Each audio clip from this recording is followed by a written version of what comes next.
From the point of view of retirement, reliable income and age pension, there are really three types of debts that we need to discuss. One, personal loans and credit cards. Number two, home loans, so mortgage against your family home.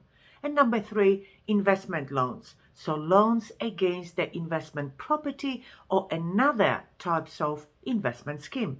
Very rarely I would say that having a loan during retirement is a good idea. At the end of the day, the repayments will be reducing your cash flow, therefore your income may not be as reliable and consistent as you would like it to be. But let's go over those different types of loans one by one to understand the difference and why some might still be a good idea.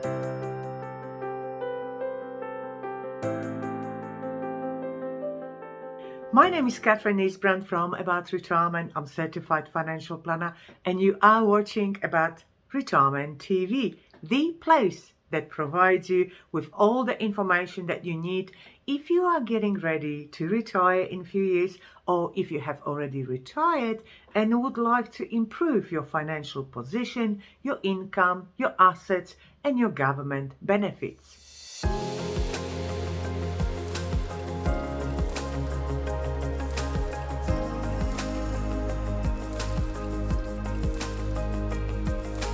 The best thing that money can buy is freedom from worrying about money. There is so much truth in that little quote, and a good retirement plan should provide you with just that, freedom from all your money worries, certainty and clarity as to the income level, your lifestyle, and how long will your money last. And today's chat is all about loans before or during retirement and whether you should or shouldn't keep them. Number one, personal loan and credit cards. This is the most unaffordable type of the loan one can imagine. Therefore, if you cannot repay it by due dates, remove them altogether. Credit cards are great for convenience, for degree of security as you don't have to carry cash in your wallet, and for collecting additional benefits such as flight points or other benefits provided by the credit card company. But be sure to utilize those benefits as at the end of the day, you still pay for them. The bigger the member benefit, the higher the annual fee. Nothing is for free. But you have to be able to pay off the outstanding balance monthly. And I don't mean the minimum amount listed on your statement, but rather the full balance you spent over the previous month.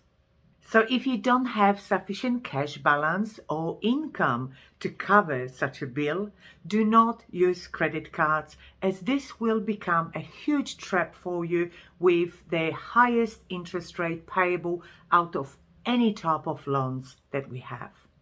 Personal loans are not really recommended at all to be used during retirement. They tend to be of such purchases as buying a car, a store loan to buy furniture for your home, or a holiday. So for example, buy a new car of $30,000 value with a full purchase price as a 5-year loan at 8.5%. which could be higher for retirees as you have no employment income. That will cost you over the period of 5 years $36,849. But after 5 years, that car will only be worth $12,000 based on average car depreciation. So in retirement, please stick to purchases that you can afford to buy for cash and not through borrowings with high interest, and most certainly not to buy a depreciating assets. Number two, home loan, mortgage against your family home. Please try to repay your home loan before you retire. If you have any outstanding loan and at the same time you keep funds in your bank, the balance of your cash will be counted under income test while the loan will be disregarded. The same will apply if you keep funds in an offset account. Centrelink will calculate those funds as your assets and reduce your age pension payments accordingly because, according with Centrelink, you have access to those funds, therefore they are still counted as your asset. If you have an investment property, never ever secure it against your family home. Why?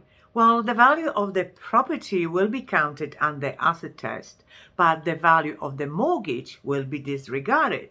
So again, your age pension eligibility will suffer. In a minute, I will show you a couple of examples to explain this very point more clearly.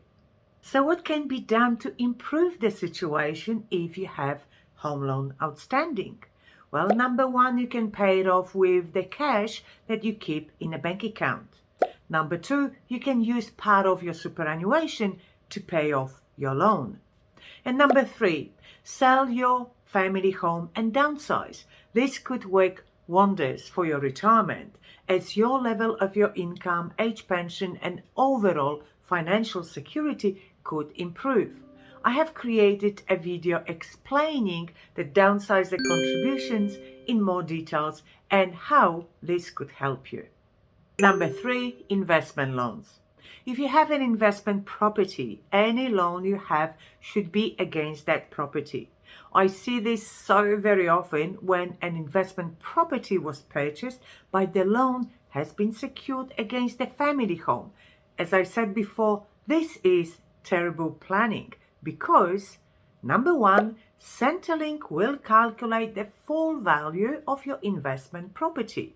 Number two, the loan secured by your family home will be disregarded because the family home is an exempt asset for means testing. To give you a comparison, let's meet Peter, who is retired, single, and has the following setup. He owns his home to the value of $1 million. He has a loan of $300,000 that is secured by his family home used to buy an investment property with repayments of $10,500 per annum. And for simplicity, let's even disregard any other expenses with the rental property. And he also owns that rental property that is valued at $650,000 with a net rental income of $25,000.